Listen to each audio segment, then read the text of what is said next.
Get a drill.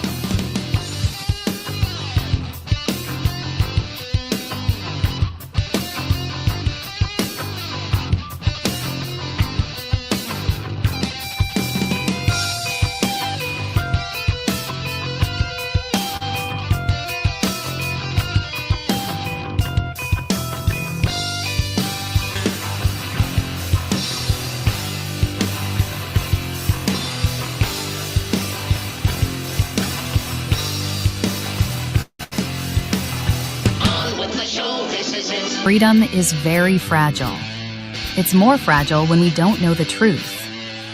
You're about to be part of FramersView, where truth is the foundation of every day's program.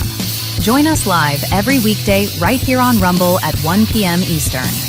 Now, here's Neil Frame on FramersView.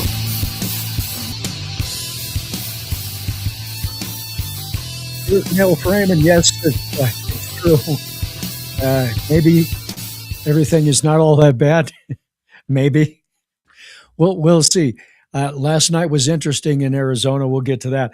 Welcome to the show. Thank you for being here. Do me a favor, if you would, click on that like button, click on the follow, just click on everything except for closing the show. But I appreciate that. Thank you very much. FramersView, we are here to inform, to give you information. And I was working on the show this morning, and I'm just reading. I read a lot, and I was just reading things, and I find it fascinating as I went through the news. One of the things that wasn't talked about was the Arizona election, and we'll get to that today a little bit, itty bitty, but it's just fascinating that when the Democrats see something bad happening, they just don't tell it. And oh, by the way, that includes the press. So what can you do? Hey, Central America is working on getting their stuff together, and it all looks good. But hold on, we don't know. It's looking positive. I've got a video here at the top of the show with Ortega. Ortega, I think is actually her name. The leader of Venezuela right now. I say right now because who knows, but this is happening at the very same time that Maduro's about to go into his trial, and who knows what will happen with that. So the states have been suing Trump, and I put a little thing together. I found a scrolling list. I couldn't possibly play the scrolling list just nice slow so you could read it, because there's a lot of them, and you'll find out about that. But hate, and thinking that suing Trump equals getting elected in a state may or may not work. And we're going to find out a lot this November 3rd about how far off the rails can you go? How far can you throw, the dog out in the water and that doesn't really care to swim before it just flutters and drowns, which we don't want to happen. But these Democrats, man, got an ambassador that's claiming that the black voters are in big decline because of voter ID that's literally started back in 2014 in some states. And it's a disaster, terrible disaster. Of course, I don't have any evidence against that, but I would never think of that, right? So we'll see what happens with that. Teachers Union Weingarten got a great piece with that. More about the decline than about what she's talking about. Al Green, I don't mean the singer, and a secret police rather. He actually calls Secret Service, the ICE, the secret police. That's the guy with the cane that has been thrown out of the meetings, and he just complete whack job. Seth Moulton from from Massachusetts, who, once again, a politician that makes claims but never presents any evidence. And that happens quite often. Hey, in Minneapolis, it's okay to open up your window at your house, shoot down at your neighbors, shoot them, and after you get arrested, they'll just let you go home. Yeah, because what could happen bad from that, right? Nothing. Also, I've got a really troubling video today, and this is a combination of rights. It's a combination of people who feel they have more rights than they should, that fight things, police and their actions and how that works out. And like I said, this is troubling. I edited this thing down as much as I could to not be super long, but to be able to tell the story. And I'll have that for you today. Mamdani, he wants to push out the administration's processes and put in his beautiful, wonderful socialism communist experience. The same one that the president of Venezuela is celebrating, that we're getting back to freedom. And I'll show you at the beginning of the show. Yeah. Finally, we have women who can't identify women, white supremacist problems. Britain is in the same spot, going into the same spot that we're in, and worse. And the Department of War and Trump have no plans for the Iranian war. But first, I want to talk about this election that was in Arizona, because part of this Arizona election has nothing to do with the Arizona election.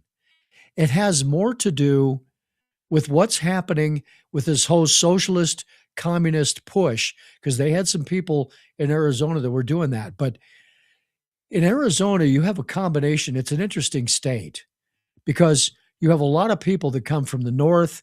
You know, I grew up in Indiana, lived in Michigan, lived in New York, lived, let's see, did I live in any other places east of the Mississippi? Probably, and I can't even think of, Illinois, of course, Chicago. Most people that live there, they're going to go for their retirement, for their vacations to Florida, maybe Louisiana, maybe Texas, but mostly they're going to go to Florida and the Carolinas, maybe, because that's kind of the winter places to go, and it's also the place you move is when you retire. In Arizona, it's everybody west of the Mississippi, more so, and a lot of people coming from the north. So you got a combination of the whacked out liberals, because they're everywhere, but you have a lot of more conservative, intelligent people. My aunt and uncle lived in Arizona, and they certainly weren't liberals. Let's put it that way. I wouldn't classify them as right wingers by any stretch, but they finally settled there. Let's put it that way, and they finally settled that where the place after they bought a dually pickup truck, a dually meaning the four wheels on the back, to be able to pull a large fifth wheel trailer, and they traveled for 5 years, sold their home, no place to go other than living in their trailer, and traveled all over the country. And they finally landed back in Arizona, in Sedona, and lived their life out there.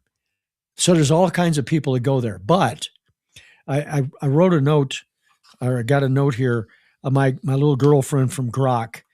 I said, how did the primaries go last night? Of course, that was Arizona. On the Republican side, Andy Biggs won the governor race and will face Katie Hobbs in November. I think he's got a chance of winning that. Katie Hobbs is kind of Kristen Sinema type, kind of in the middle, mushy. You never know what she's going to do. The state's not in great shape, and Andy Biggs is pretty popular in Arizona. The back-trumped candidates Jay Lamb and cut it off. I don't know why that happened.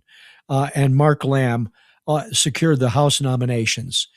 They were supported by Trump, which tells you, two things. One, Trump's endorsements mean a lot. And two, when Trump's gone, we could have a problem in the Republican Party because we don't have a strong person. Now, maybe J.D. Vance, maybe Marco Rubio, maybe Glenn Youngkin. To me, he is a possibility. I like that guy. But whoever goes in as the next president, hopefully Republican, they'll stand up and have the power and the strength that Trump had. I'm not going to say it can't happen. It's doubtful because he's a one of a kind. He's a totally one of a kind. I always talk about my background, and I do that because it's what I know. And I grew up in the automotive industry and worked with the manufacturers, and I got to work with Lee Iacocca for a while. There's nobody like him. No one. He was brilliant. A cowboy, a total outlier with everything. Created the Mustang, which he was told not to do. The Crown Victoria, which is still used by state police. It's a fantastic cruiser in a lot of states. You'll still see them. They've built those. I mean, that started back in the 70s, 60s, maybe late 60s. But there's a lot of people that have that power, strength, and personal power. And, Jack Welch is another one. But there's not many of those. There are people that are powerful. Elon Musk, is a good example. There are people, leaders that have been incredibly successful. Amazon's a good example. But in front of the camera, talking to people and influencing powerful people, Trump is the true outlier as far as the true leader. A Ronald Reagan type with way more moxie to go out there and stick his neck out about things that he believes in. So we'll see. And of course, the Communist Party, better known as socialists, up in Maine, they're about to make their decision. Let's see, it's 22nd. I think they've got 6 days for the 600 delegates to appoint the person that's going to replace Plattner. But the public doesn't get to vote on that because they couldn't have possibly put that together. Yeah, you can. People know me. I'm a doer. When I say I can do something, I can do it, and I'll do it faster than everybody else, and I'll get it done. That's just the way I grew up. It's not that I'm so special. I grew up that way. I learned that from my dad, who, putting things off was not an option, to say the least. And, you learn those things, and you realize just get it done and get it over with. They could have printed ballot cards. Who wants to be on? Okay, we'll put you on the ballot. We'll have a debate. The debate's going to go on before the election. The election is going to be on the 25th, 26th, and we'll have it all set 28th. We're going to have a candidate, and the public will have decided. But no, they're going to have 600 delegates that something like 90% of them are supporting the guy that's in the lead. And we had a lobster guy with Plattner. This guy is a truck driver. They think that makes him solid with the community. I don't know. I've seen him in one interview and it wasn't impressive. Let's put it that way. We'll see what happens. So if you're human, and I'm pretty sure you are, you could get pretty down on what's going on in politics. I still have hope. It's more than hope. I still believe in this country. I still look out, from my neighborhood, and I know that house is a conservative house, and that house is a conservative house. And there's people even in this totally liberal state that I live in Colorado. It's it's disappointing what we have here, but there's still a lot of people that believe in, even Democrats, who believe in common sense America, not common sense politics, common sense America. Then you sift out what isn't common sense and you vote for that person. The problem is, from a conservative standpoint like me, I look at it and I go, what Democrat would I vote for? What common sense Democrat? The Democrats in Colorado, they all brag about how they're taking Trump down and they've sued him a bazillion times and this and that. So we'll see what happens. We've got a chance. The truth is the Democrats are doing it for us as far as our chances and our possibility of winning this midterm, which almost never happens, keeping the House and Senate. But the Democrats are doing this for us. And the common sense Democrats, they're not doing anything about this. It's not like a matter of hey, look, you guys, you got to back off. They're giving in to them, and that's going to hurt them. So we'll see what happens. Now let's get to the good news. Venezuela had Maduro and his wife pulled out of that country by Donald Trump and the great military teams that went in there with a amazing success. And his trial is about to start. But now you've got Ortega, who is the now president of Venezuela, and she talks about in a very positive way what's happening, what the possibilities are, and what she's going to do. And you take a look at this, and I may comment on a couple of things here, but watch what she says because she's very positive about having freedom and opportunity. Watch. Venezuela will be free. And once we liberate Venezuela, we will keep working and we will have a free Cuba and a free Nicaragua. And as you were saying, for the first time in history, we have the Americas free of communism, of dictatorship, and narco-terrorism. This is a historic moment. And we wouldn't be here if it wasn't for, yes, the commitment, resilience, generosity and courage of the Venezuelan people, but also because we have counted with the support, vision, and courage of incredible leaders. That's a big deal. She was not expected to survive. I'm not talking about getting shot as a politician because she was second in line with Maduro and nobody really trusted her. Well, we still don't know if we can trust her, but she seems to be seeing the light. And I think what the light is, she doesn't look that old. I didn't look up how old she is, but anybody that studies history in Venezuela knows that that was one of the most successful, wealthy countries in the world. They were rocking. The same thing as you look at with Cuba before the 50s and when Castro came in and Russia supported it and the Bay of Pigs and all of the things that happened there. And so she's probably looking at this and going, this is a good deal. This is a story of success. And we can get back to this and we can get the oil going with the U.S.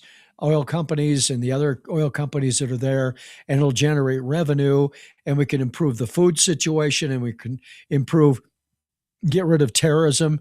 I mean, there's so many things that she has the possibility of doing. And, that'll change a person if they really look at it and they listen to the public and they say, we just want to be free to do what's for us. We want to be able to have our businesses. We want to be able to be successful and employ people. And she looks at it, I'm sure, and says, that's tax money plus the money we make from the businesses that are out there, the big businesses, the oil industry, and other industries that are there. And she may be looking at that and going, you know what?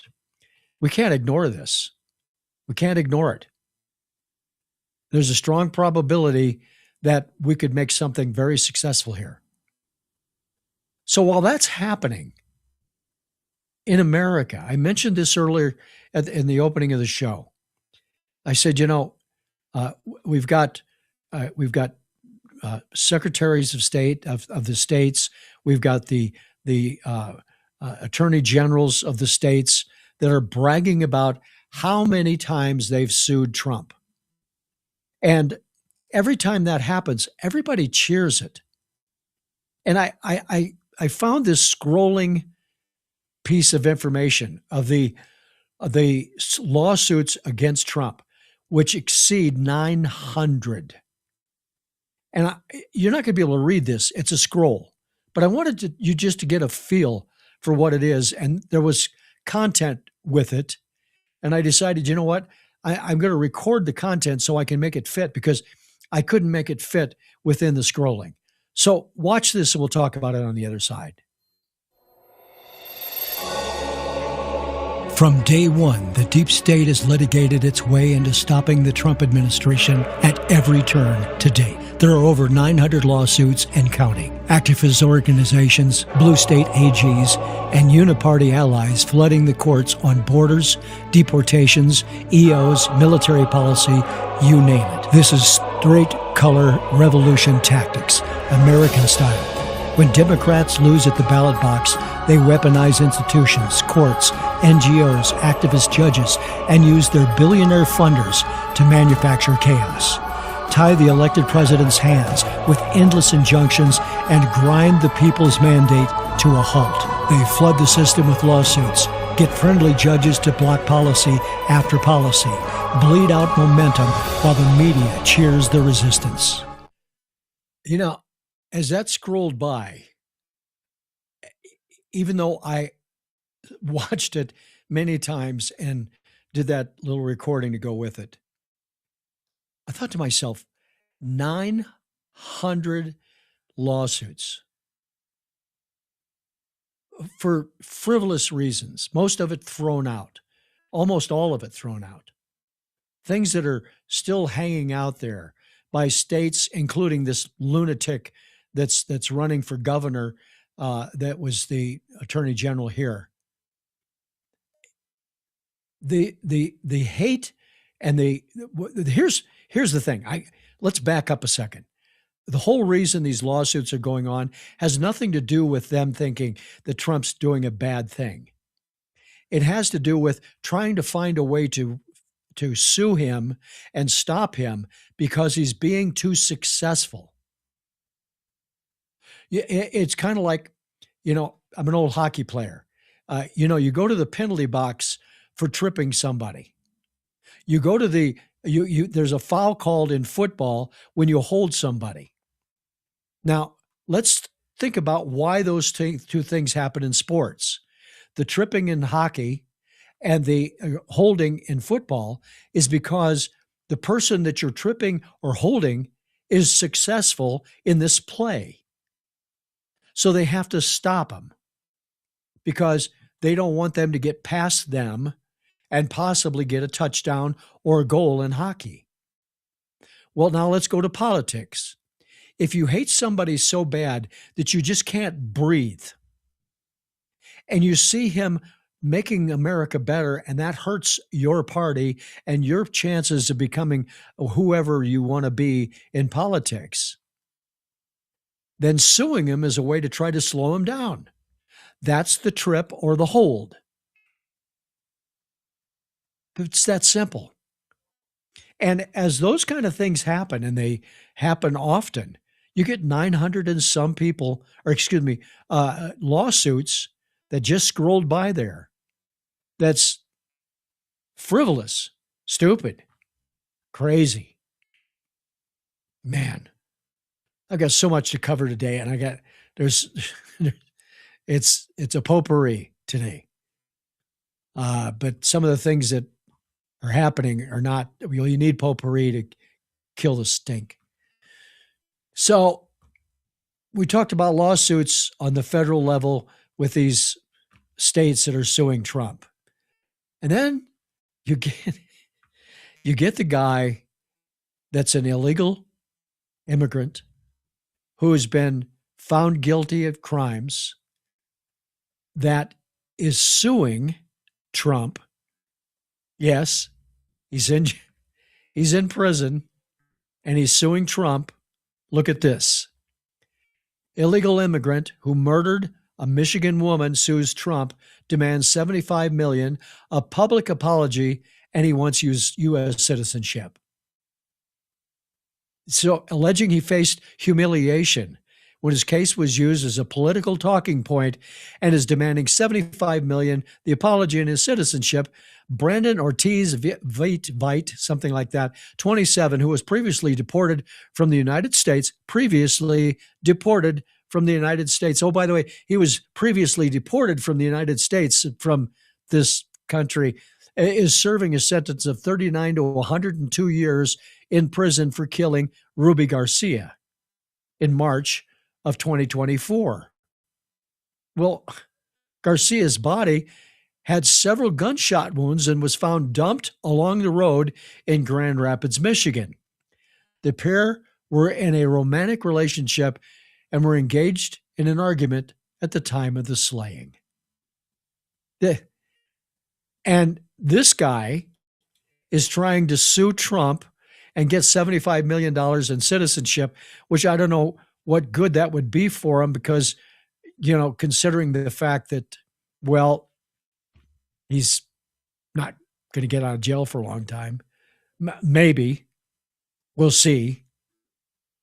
But he has nothing else to do, so he writes some law stuff, and there's some lawyer that's in jail that's helping him out, and they're reading legal books, and they filed the lawsuit. And by the way, I saw the lawsuit. It was handwritten, and, but it's just a waste of time, and it's a waste of what we have to do in this country to get things back on track. I keep hearing bad economy, bad economy, bad economy.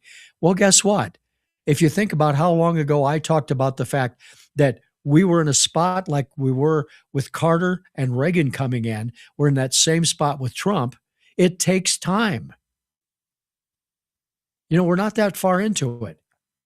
He went into office, he being Trump, January of 25. We're right now, we're basically in the middle of 26. It took Reagan way longer than that to fix everything. But people have less patience nowadays. So the voting matters. I've said that over and over again. So there's this ambassador, I forget where he's from. His name is Zamistake, kind of like Big Mistake. And he's talking about voter ID and how it's caused blacks to vote less. Well, first of all, let's look at this. Fewer black voters turned out after the strict photo ID law took effect in 2014. The big drop happened in 2016. Black turnout in Alabama fell sharply compared to Obama-era highs in 2008 and 2012. Gee, I wonder if that has anything to do with everybody was disenchanted, when it nearly matching or exceeding white turnout. By 2016, the white-black turnout gap more than doubled, and it's generally widened since, reaching record levels in recent elections like 2024. Well, you would say to yourself, boy, that's really bad that the blacks aren't voting because of voter ID. Oh my God, that's terrible. That's awful. This voter ID doesn't work. I mean, there's no evidence that he's wrong about that. I mean, it's, my girlfriend, Susie Grock, she's got some opinion on this. When voter IDs went into place, did black numbers lower? That's what I asked Miss Grock. Some early studies, like the 2014 GAO report on Kansas and Tennessee, found larger turnout drops among black voters compared to whites when those states tightened the ID rules. Roughly 2% extra decline, bigger for African Americans. But bigger, most recent work tells a different story. A 2021 study by Cantoni and Pons using 1.6 billion voter records. By the way, those voter records that they have, but the government can't get, isn't that fascinating? From 2008 to 2018, found strict voter ID laws had zero effect on the turnout for any racial groups, including non-white voters. If anything, the relative turnout held steady or slightly improved, likely because campaigns ramped up outreach to make sure people had IDs, kind of like the ones that go out and get people to register to vote by the grocery stores. The research is still debated, with some papers claiming disproportionate hits on black turnout and others finding nothing once you control for everything properly, meaning you make sure you look at the studies correctly. The strongest evidence points to no meaningful long-term black voter numbers.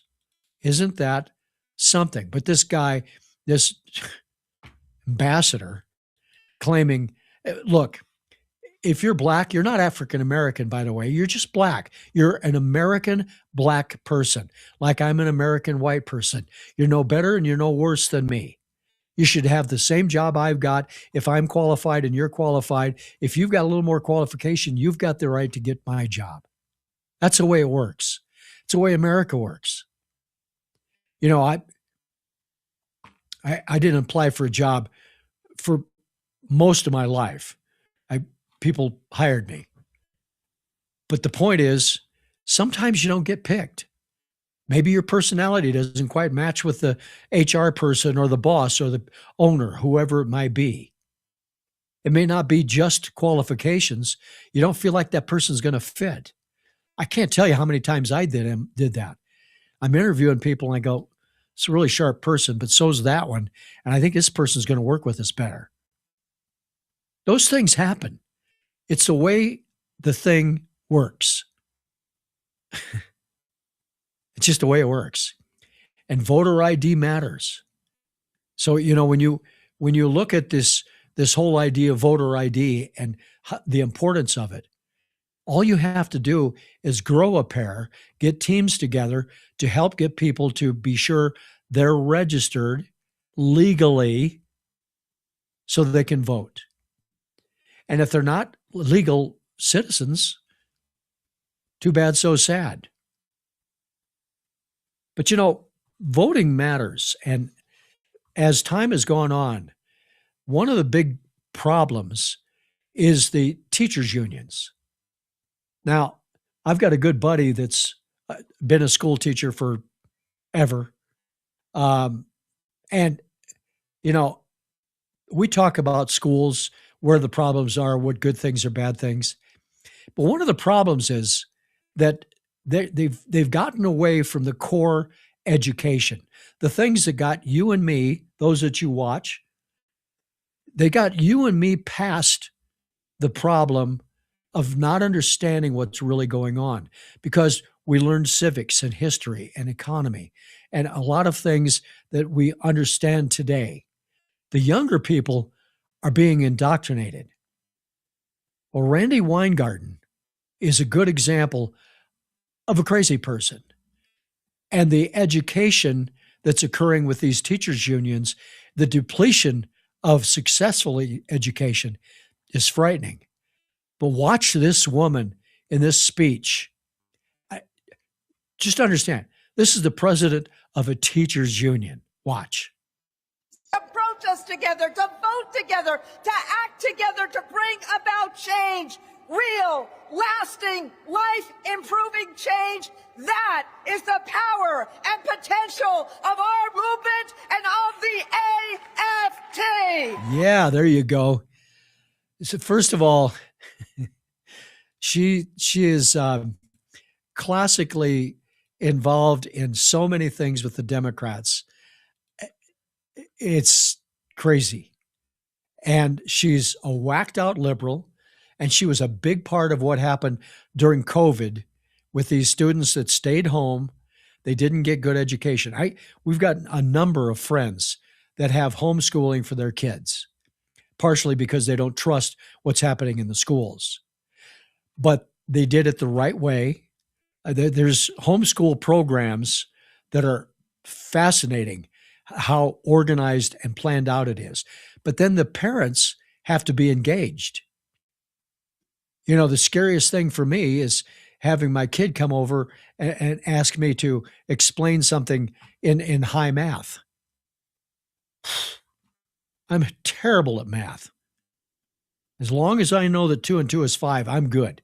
You know, and I think that, you know, parents, they may need help. And if they're smart enough to allow help to occur, that's fantastic. So voter ID matters. And the things that people say matters.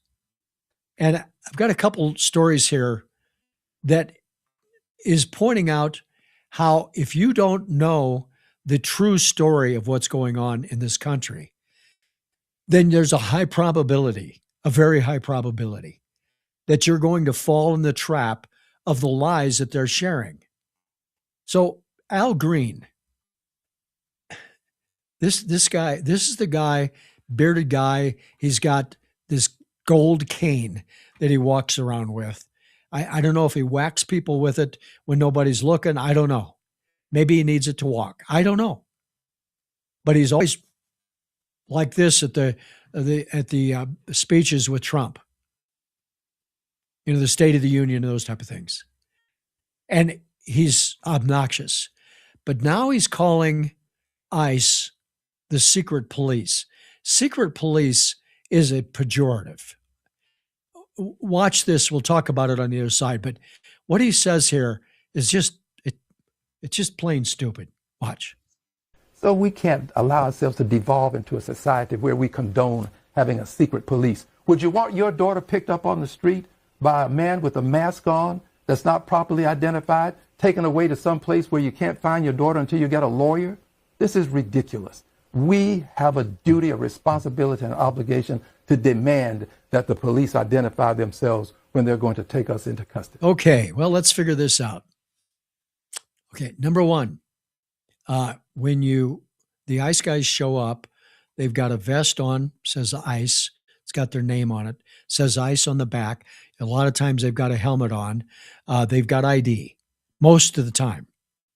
Slowly but surely, we're getting cameras on all of them. That's number one. Number two, if you get picked up by ICE or the secret police, there's a reason.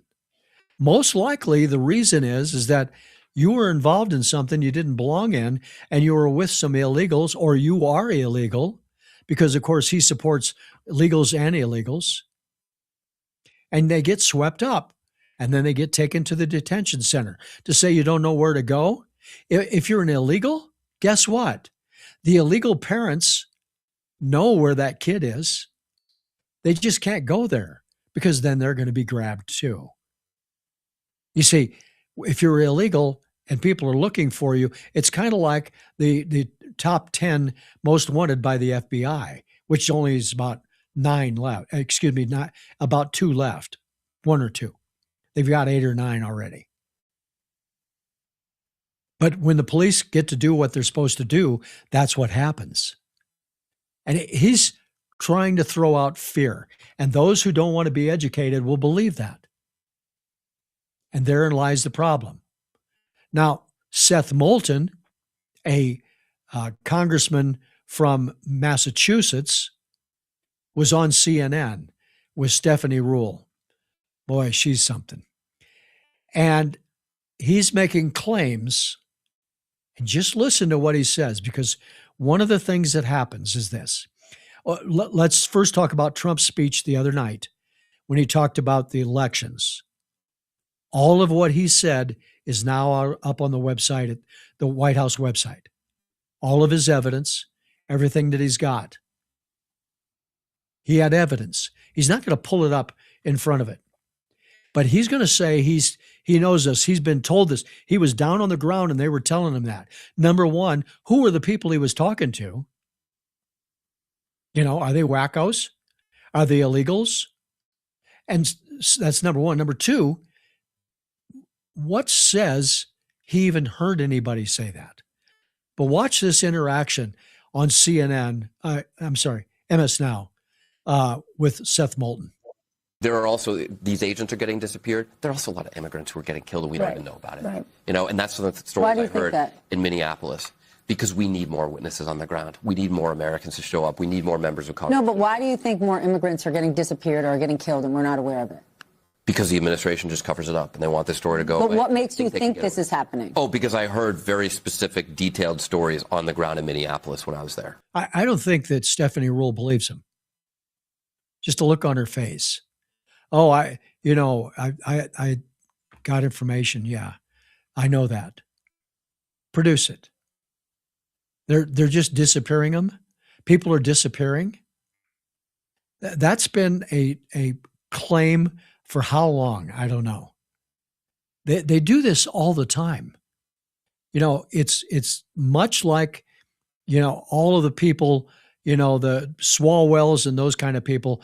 Oh, we've got evidence on Trump did this and he did that and he was here and he was there and he's, you know, raping everybody and he was in Russia and he was doing this and that and he's a tool of the Russians. There was never any evidence of that. They just wanted to destroy him because they hate him. Hate destroys. And look what's happening to these people. Adam Schiff, Swalwell. There's a number of people that they are nobody anymore because nobody believes him. Of course, Swalwell's out of politics now. And he's not running for governor because he finally got caught. And people knew the Democrats knew he was a bad guy before. And when you start covering up bad, it's going to go bad for you. So I mentioned earlier in the show that in Minnesota, it's okay to be upstairs in your second level bedroom, open up the window, have your rifle, and shoot the guy that's your neighbor that you don't like, that you hate. And then when you get arrested, you get booked, and then they just let you go. Because, well, what could go wrong? Watch this. This was a shocking moment caught on camera. Video obtained by our NBC affiliate KARE 11 shows David Matori trimming a tree outside his Minneapolis home Wednesday when, according to court documents, a bullet was fired from his neighbor's upstairs window. The bullet went down through my neck and then all the way back to my spine. Matori told NBC affiliate KARE 11 he's also recovering from broken ribs and a concussion. Adding, the last 11 months since he and his wife moved in, they've been living a nightmare next door to John Shawshak. Court documents show the victim called police 19 times prior to the shooting for incidents including harassment, hate speech, and verbal threats. It also says Shawshak suffers from mental illness. Shawshak has been charged with attempted murder, but he is not in jail. Police allowing him to stay in his home because they say he's a threat to himself and others. The likelihood of an armed, violent confrontation where we may have to use deadly force with the suspect in this case is high. That excuse sparking community outrage. We have to take violent criminals off the street. So I'm not a police officer. I don't know how that gets done, but I know it needs to get done. Police say Shawshak rarely leaves his home, and the department has not set an arrest date. We are not going to bust the door down, guns blazing, and get into a deadly force situation, but we will ensure the community will be safe. I'm speechless. He's charged with murder. He's sent home, and the police are saying they're not going to go guns a-blazing in there and go get him. How does the public feel safe in Minnesota, in Minneapolis specifically, when you got Fry as a mayor, these judges? How can you possibly be released when you have been charged with murder and you have it on film of the guy being shot? I mean, the guy's out there cutting a tree in his yard and he gets shot by his neighbor. And this guy gets to come home. And now the guy that got shot may be still in the hospital. I don't know. But he's been shot and he's still a neighbor. What could possibly go wrong? You know, I mean, I would keep my chainsaw with me in case he comes in to attack me, and some high-powered weapon in case he comes into my house to protect myself, because all bets are off. All bets are off when the government makes a decision like that to release somebody who's been charged for murder and let them go home. No, not even put up bail. There's no restraints on this guy. It's stupid. It's just stupid. Makes me want to scream, but I've been known to scream before. So here's the deal. I'm about to show you something that is nothing short of disturbing. We've talked about on this show a number of times the LGBT group, especially the trans bunch. And I've always worried about trans because there's something wrong when they go off the rails like this. Something isn't right. And there's really no logical explanation for what's happened to them. But then there's those that really go off the deep edge. And it's about pronouns and who I am, and I am this, and you can't do that, and you don't belong here, being anybody that wants to stop them. And then the police, of course, get involved. And before we do this, I want to make it clear that the police are at this school to address a problem at the school with this person that ends up getting arrested because they've already gone off the edge and the police had to be called in. This wasn't a security guard at the school. And it's disturbing, but it's an adult, young adult, that's jumping up and down and screaming like you see a 3-year-old that's having a tantrum. And they need help. Again, this is disturbing, but watch this, because this is to understand that these people, there's many of them need help. Watch. Say!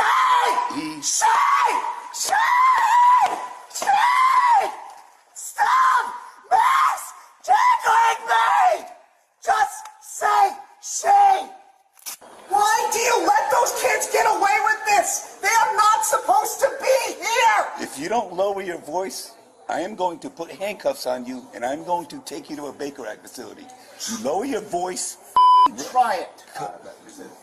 Are you threatening me? You're threatening me. Can we get another unit to deal with Jay Lee here? He is having a breakdown. Say! Just say the right pronoun! Get down on the ground right now. No! You're about to get sprayed. No, get down on the ground right now. Leave me alone! I can come in there. Leave me alone, please! Okay, are you going to calm down? I'm getting my phone out. I have to film this. I want to No, it's too late now. It's too late now. I'm going to spray him. No, please don't say him. Her. Okay, her. I'm going to spray her. Thank you. Put your hand behind your back. Jalen, it's going to hurt, man. Just give me your hand. He's not going to tase you. Just give me your hand. You're going to arrest me. No. We need your hand. Yes, we need your hand. I don't arrest me. No. Let's go.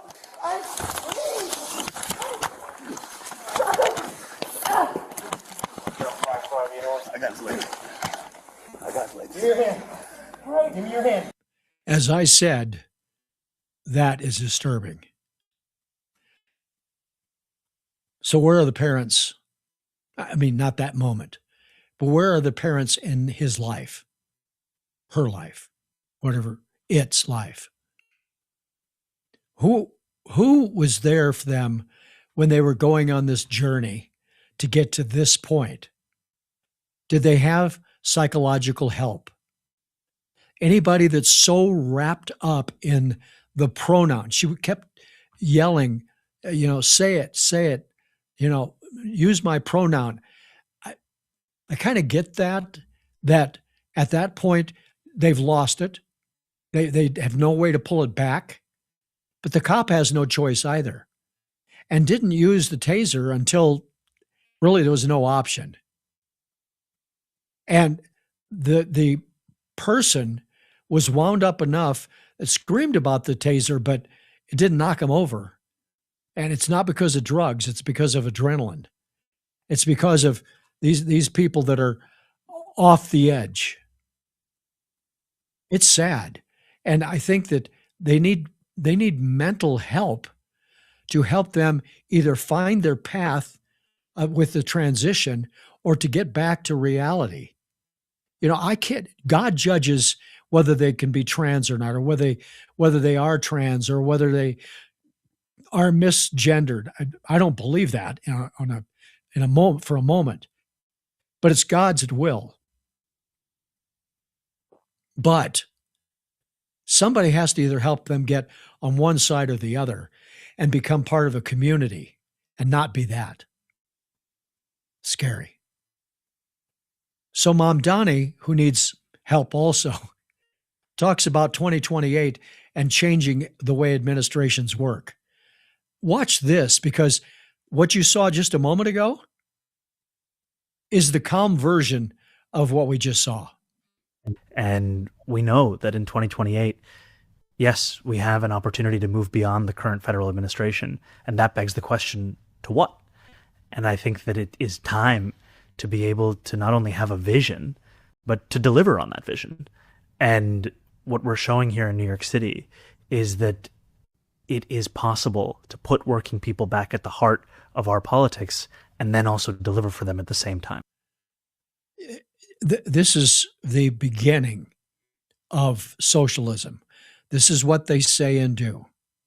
You know, we're going to show America how it works here in New York City, how it's wonderful, how everything's going to be just great. And, you know, everybody's going to have everything, and we're going to have free everything, housing, free buses, free, because this is the top of the process. Once they run out of money, they run out of gas. When they run out of gas, they either have to take the benefits away or tax the hell out of whoever's left and start taxing those that are getting the benefits even more. So you're paying for it one way or the other. And that's Mom Donnie. And that's Katie Wilson. And that's, you know, El Sayed. And that's all of these crazy people that are talking this way. So Martha McCallum had a conversation with the DSA co-chair. It's a second piece of something I showed the other day. And they're talking about the government grocery stores. Understand, there's $30 million that's being spent on a grocery store that's literally not literally, close to a bodega, or if it's by the Bidens, it's a bogota. I think they called it a bogota. But it's a bodega, and it's going to put them out of business. Well, the DSA guy, he has an answer for that.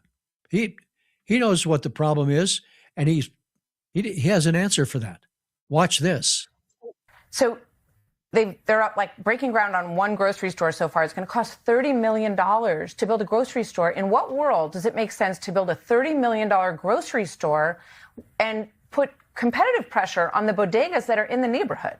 I think that what we saw in the mayoral campaign is the mayor was able to build a movement that inspired people to believe that we could have a government that works for ordinary people, that is actually responsive to the working class. The inspiration is great, but if you're the bodega owner, how would you feel if the government opened a big grocery store right next to your bodega?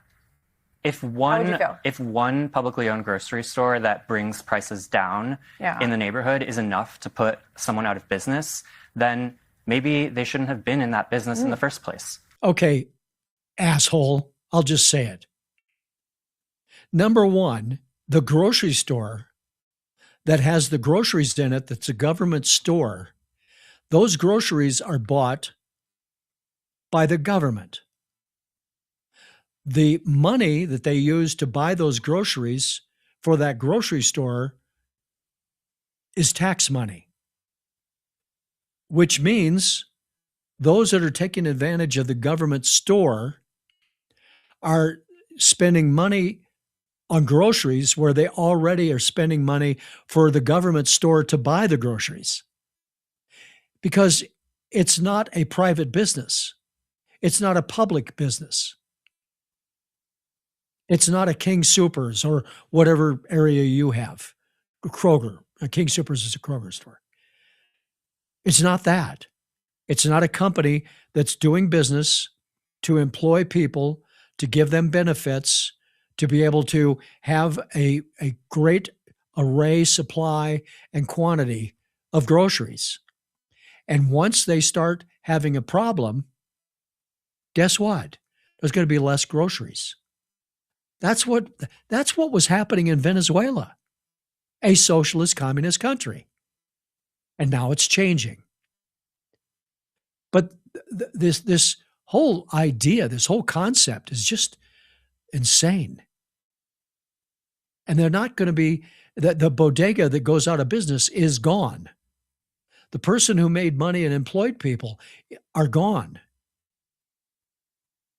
And this government store, like what happened in Kansas, is just an empty building now. And what do? Well, the stores that survived will pick it up. But this test to do something new, which isn't new, won't work. Never has. Never will. Quick final story. Yesterday, they were doing a hearing, a congressional hearing, and this was about the National History Museum and some of the DEI crazy wild stuff that's going on there. And Nancy Mace, who on our side is, let's say she's interesting, but she was really good at this. And this woman that's in charge of the National History Museum really got pushed in a corner. Watch this. Do you believe that men can become women? Ma'am, as the director of the museum, that's not relevant in this case.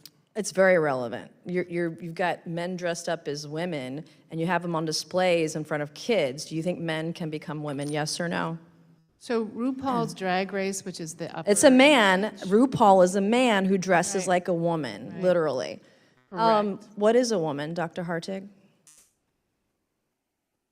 As a director and as a historian, it's not my opportunity. You sexualize the American History Museum, so this is a fair question. What is a woman? So at the museum... What is a woman? We strive to represent and not categorize all... I mean, this is stunning. First of all, no woman seems to be, that's liberal, seems to be able to explain what a woman is. And this is always, not always, a group at the time is women being asked that. And they can't even identify who a woman is. If you don't have a problem with that, then you need help. You know, who was it that I think it was John Kennedy said, you know, do you have a uterus? Men don't have uterus. And men, no man has ever given birth. I said to my neighbor, good young guy, he's my electrician, and they're about to have another baby. And they're, I think, like 6 or 7 weeks out. And I said, boy, I saw your wife the other day. I won't say names. Saw your wife the other day walking past the house, and she's not going, she's a big runner, big runner. And she was walking up and she's holding her back, and she's pregnant and she's close to being done. And she's had enough. And I said to him, I said, you know what? If men could have babies and it was up to men to have children, there wouldn't be any children, because men don't have the patience to go through what a woman does. That is an amazing commitment to carry something for 9 months, to give at the end when you've just had enough, to go through a birth process that is unbelievable. Most men, it's, yeah, no, that's okay. I don't even go to a doctor when I'm sick. I'm not doing that. You know, and like I said, no man has ever given birth, even though they can't identify what a woman is. Hey, I'll be back tomorrow, 1 o'clock Eastern time. We got more. I mean, I skipped, let's see, 1, 2, 3, 4, 5. I skipped 6 pieces of my stories for today because I ran out of time. There's just so much. I'll have it for you tomorrow. Have a good day. And until I see you at 1 o'clock Eastern time, rock on. Thanks for your support. Join the Framers View Monday through Friday at 1 p.m. Eastern.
Thanks for your support. Join the Framers View Monday through Friday at 1 p.m. Eastern.